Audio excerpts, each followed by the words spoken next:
Welcome back, fellow shop rats. Today we're doing another one in our series on shop cleaning and organization. Remember in our last episode, we got the Bridgeport installed and functioning and cleaned, and I have more to do there.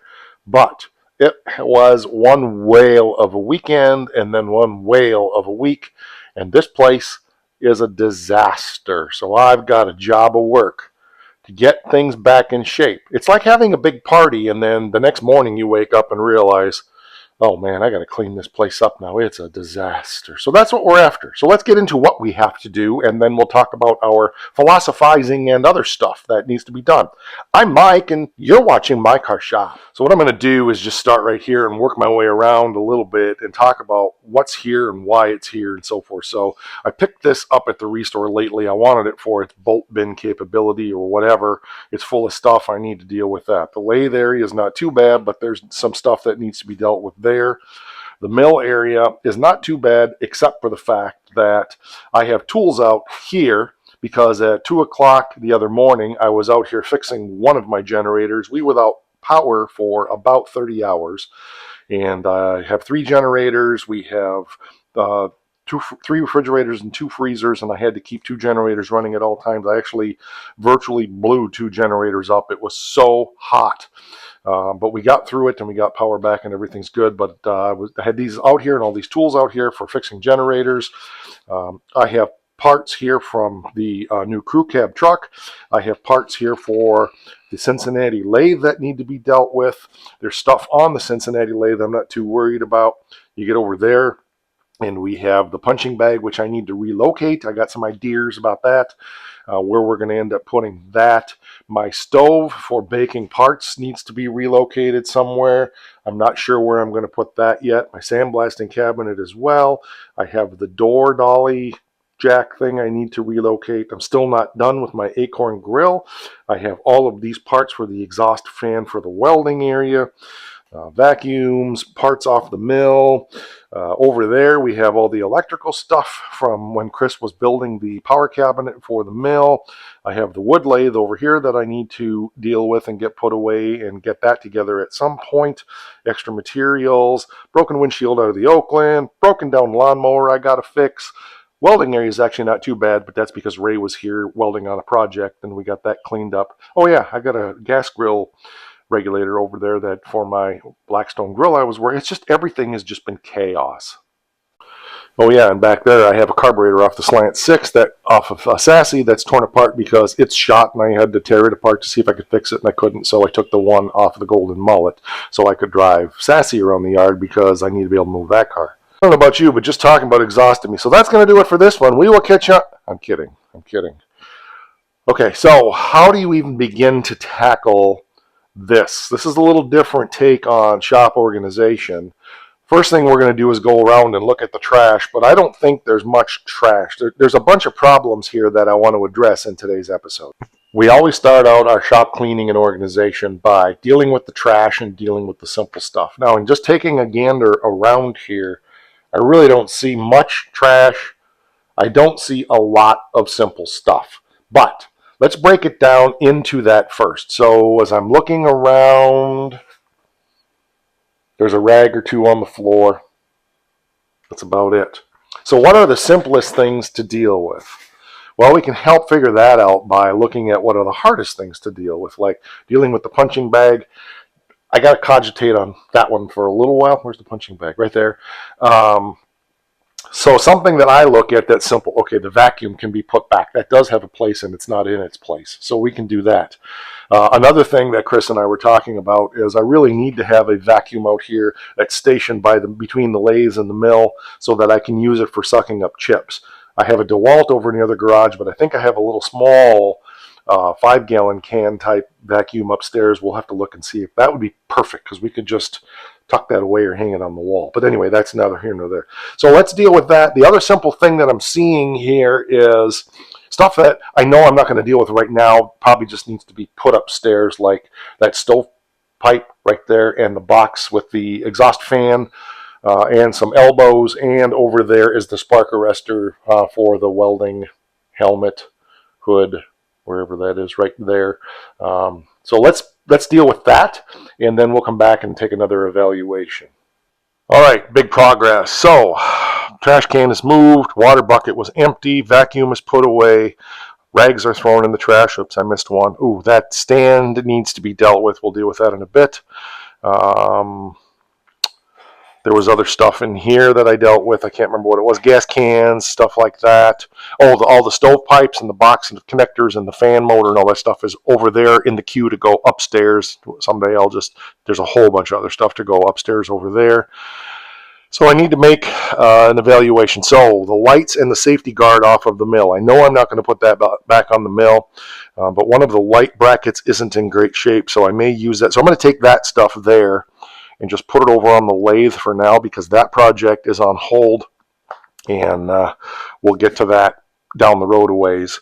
Right now, I just need to get things in control. I need to deal with the tooling for the lathe, which is the end thing there. That's for the lathe. Everything else I think is for the mill. So I need to come up with a place to put that stuff away. I'm not sure where I'm going to put that yet. Yeah, so again, going from the simplest things down to more complex things. This stuff will be pretty easy to deal with, but I need to get a tote or a tub to put all of that in, so I don't know if I have one or not. Probably not. We may make a trip to Wally World for that. Oh, yeah, I was going to tell you, too. We got an electric hoist, 800-pound, that we're going to put over the hole in the back room to be able to pick up bare casting engines and cylinder heads and stuff like that, to store that stuff upstairs on that end of the barn to make more room in that back area to make things more manageable and easily accessible and so forth. So that's exciting. Yeah, what else? So let's take another layer here and determine what we need to do with what, because this is when it gets harder. I've kind of dealt with most of the simple stuff, but let's start with this and that, and we'll see where we go from there. Well, that's huge progress now. We've got a lot of stuff dealt with. I've got some temporary things done. I'll explain my philosophy with that, but I actually have room now in here to be able to put a car. No, not everything is in a permanent home. For example, my grill, I'm just looking for a 10 quart and a 20 quart stainless steel canning pot. I'm going to use inside of that to replace that charcoal pot that was in there. Stainless steel will never rot, and I know that'll make a good unit for that. I want the 10 quart one for just basic use for grilling, and then I want the 20 quart for smoking, so I can really load it up with a lot of charcoal and hickory chips and that kind of stuff. But anyway, so that's kind of on hold right now. Still unsure about the punching bag. The track is still up on the thing up here above the mill. I knew when we put it up here where it was only temporary, and so I don't know. I'm uncertain where I'm going to ultimately put that. I'm tempted to put the track right in the middle and just let it hang there and let it go so I could push it all the way to the duster if I want, or move it this way out of there if I want to work on the duster or use it, because I do use the thing. It's a great frustration tool. The stove, the sandblaster, temporarily, I think that's where it's going to live for now. I'm thinking about picking up one of those wooden dollies with wheels on it. That way I can just move that around until I determine where I'm going to put it ultimately. I don't see any point in, and this is part of my philosophy here, I don't see any point in doing anything with it other than using it, making a hole right now. It may end up over here between the poles because that's wasted space. As a matter of fact, that may be where I put it. See, sometimes you just need time to think. The door cart probably will ultimately end up in the back room. I'm not sure yet. The Oakland is back there right now, but my car trailer is full of kitchen cabinets, so I'm kind of limited on space. The GTS has been outside for a week, and I don't like it, but that's just the way it is, as Paul Harvey would say. So it's sitting there with a tarp over the motor, and that's just the way it is. So before I move on to another part of the shop, I want to finish dealing with this because I got carburetor stuff apart here from fixing my big generator at 2 o'clock in the morning with no power. I wasn't about to cat around in the shop trying to get back to the corner where my tools are, so I grabbed my toolkit out of my truck. So I need to get that put back together and put away. So let me work on that real quick. Again, this is simple stuff I should have done earlier, but one step at a time. You don't see what you see until you see it.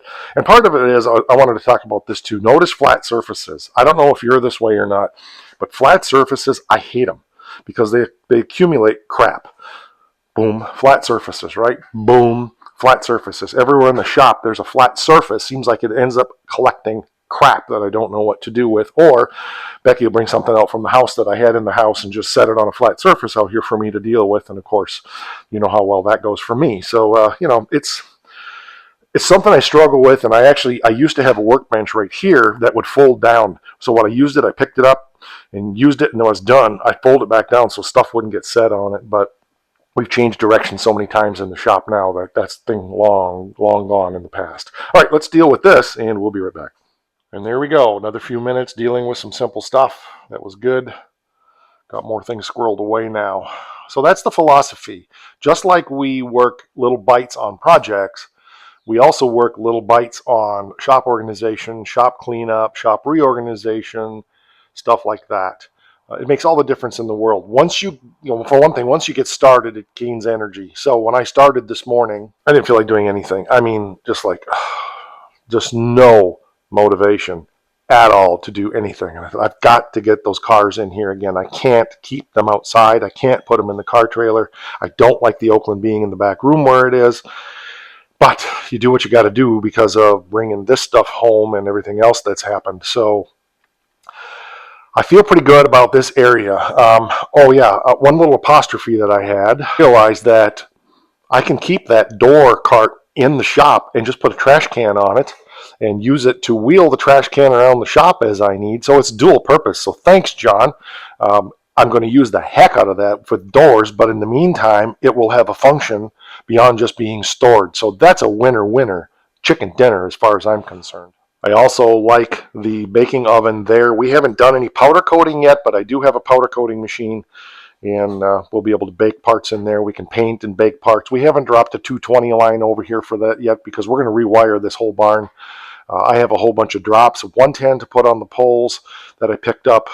There's just a lot more stuff coming electrically.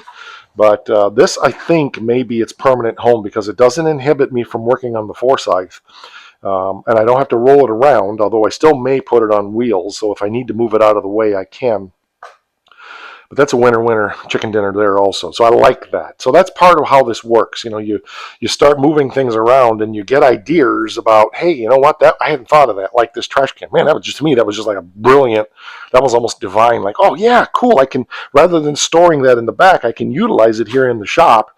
And it's just a double purpose thing now. So, obviously it's not designed to be a trash can holder, but hey, better to utilize it than just have it sit here and doing nothing until I need it. And when I need it, I'm going to need it. So perfect. So now from here, I've got some pipes here that are for a project I'm doing for Becky. That prop may be over on the Our Place Homestead channel. I'm not sure. More electrical stuff that Chris brought here for us to use in the shop. All that electrical stuff. I don't know if I have a tote available right now. I don't think I want to run to town. So I'm going to dig around and find a box to put that stuff in temporarily if I don't have a tote, and we'll go from there. I should have boxes up in the other building from shipping parts. So that's the next step is, I wanted to talk about this Oakland windshield. So this is the epic fail episode that's actually airing this weekend right now while I'm filming. And it's continued to run more and crack more. But here's the point. I don't want to throw that in the trash. From here over, unless this runs all the way, I have usable glass. If I need a small piece of glass cut for something, there's no point in buying more. Most of the glass is pretty cheap. It's the labor, but still, why throw away good safety glass that I can use for another application down the road if I needed a vent wing for a car or a small window or even some other project non-automotive related. So that'll go right upstairs. Whew, it is warm. But just like that, I didn't deal with the wood lathe yet. I will. Other than that, everything is in the queue to just go upstairs. So I'm happy with that now. And I can fit 2 cars in here again. The GTS can go here and the Oakland can go there. So probably won't do that. I'll probably just put the Oakland here for now. No, that doesn't make sense. I don't know. I got to think about it. I'm too tired right now. I need to take a break. Let's talk about, kind of recap what we explored today in this methodology and changing the way that you think and applying the little bites concept down to shop cleanup and organization. always, first of all, deal with the trash. Just go around, throw out the trash. That was pretty much done already. But second thing, simple stuff. Put away the simple stuff. That leaves you then with the harder stuff. Then you can start taking those things one at a time. And then as you start dealing with things, especially with as just chaotic as this was because we had to move stuff out to put the Cincinnati over there and the Bridgeport over here, there was just a lot of stuff that was displaced from its permanent, so to speak, home. Oh, that's some cold water. So we had to kind of rethink. I like the oven being there. I like the sandblasting cabinet being there. It's not going to interfere with working on the Forsyth. This brown thing here is going to be the metal that I make the inner rockers out of for that car. Excuse me. Remember, we've said we've tried to buy that online and nobody has it, can't get it. It's out of stock, no potential restocking date. So we're just going to make it. It's pretty simple. With the Forsyth, we're not fabricating as much as we're just buying the lower end inexpensive panels to get that car put back together again. Anyway, that's not what this is about. So as you start to work on things, like I have another piece of equipment that I'm going to be getting at some point. Becky said she'd buy it for me. It's a tire machine. I'm not going to let that be any big surprise. I have a spot. It's a Bishman tire machine, so it's a very small footprint in the shop. I love it. My buddy has one, and that's the machine I want. I've looked. I've found them. You can get them for like $100 to $150 online. I haven't found one locally yet. I will. But that will fit over there at the end by the pipe anvil. The nice thing about the Bishman is it's on wheels. All you can do is tip it up and roll it where you want it.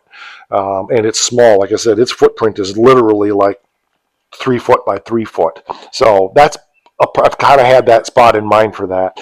I want to put a set of shelves over here to put the rotary tables for the mill and some of the other big tooling for the mill, the vise, that kind of stuff. Although the vise will probably be on the mill a lot. We'll see. Stuff like that. But my point is that with taking things in little bites, using the container concept, because I did, my containers need to be dumped. Both the one on the toolbox and the one over here are getting pretty full and stuff needs to be squirreled back away. That's another project for another day. We've been through that. But one by one, applying these little bite philosophies and those different steps, you can get things in order pretty quick. It's taken me the morning today to get this done, and I do not at all feel like it was as overwhelming now that I'm done as it felt like coming into it. So it's a big step. Oh, so another philosophizing thing I want to talk about real quick. It's a change in my mindset. I used to want to store a lot of my raw materials and stuff in the shop. Now we know that there are good quality parts that have to be stored in the shop. We don't want them upstairs getting pooped on, peed on, rained on, whatever's going on up there. We don't want to know.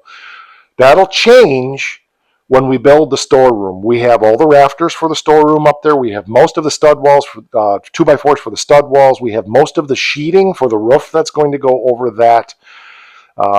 We don't have anything for the walls yet, but we'll deal with that one step at a time.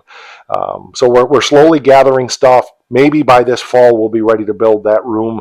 That will change things here in the shop some because some of the better parts will be able to go up there now because they'll be protected from all the birds and the coons and all the stuff that just fly around up there and walk around up there. I mean, there's just mounds of coon crap is what I'm trying to say. So that's going to be a change down here. But my point is that other than the good parts that I can't put upstairs right now, I'm trying to move all of the raw materials upstairs, and the only thing I want in the shop is the tools and equipment. That's part of the reason we've been able to create so much space in here and have room for these new tools that we have, because we've moved so much of the stuff that we used to store in the workshop upstairs or into the back room or into other places here in the shop to create space. And we'll continue to do that as we run across things. I have a bunch of crankshafts down here. Those ultimately can go up there once they're protected. I do need to get them cleaned up a little bit and get them sprayed down again. There's the forged crank for the 426. There's a forged 340 crank, which I'm toying with selling. I'm not sure yet. I do have a 340 that I'm going to be selling if somebody's looking for a rebuildable 73 340. I've got 3 or 4 of them, and I'm thinking about letting one go. I'm not sure yet, but stuff like that. So I need to pare down. I've got so many parts and so many things that just need to, I'm not going to use, and I want to pare them down. So anyway, obviously the stuff I need for my projects, like the 1340 that I just got, is probably going to be used in the GTS. That's the best one of them all. So, stuff like that is what we're saying. So we'll go from there, but I want to finish the grill project. I need to get the lawnmower fixed. I've learned some things about that Hustler, and there'll probably be an episode over on Our Place Homestead about that. I don't feel like that fits here, even though there's some machine work I want to do. We'll bring that over there. That's more homestead related than my car shop related. All right, here's what I'd like from you guys. You've been around the shop with me for, some of you, for 4 or 5 years now. Some of you are fairly new. Each one of you has a unique perspective. There are reasons why I've done things that I've done that I probably haven't shared with you, but if you see something in the video and you go, hey, Mike, here's an idea. You could change this around and do that, and that might work better for your workflow in the shop. I'm all ears. Remember that we're trying to keep this so that we can have 4 cars in here. The Forsyth stitches. Right now we'll have to have the GTS in here and the Oakland in here. Eventually, as I get my kitchen cabinets out of the car trailer, 1 car will go out there, probably the Oakland, we'll see. But anyway, so that's where we're at, that's what we're thinking, and I'd appreciate your thoughts and comments. If you have ideas, drop them down there. All right, I appreciate you being here as always. It's always fun.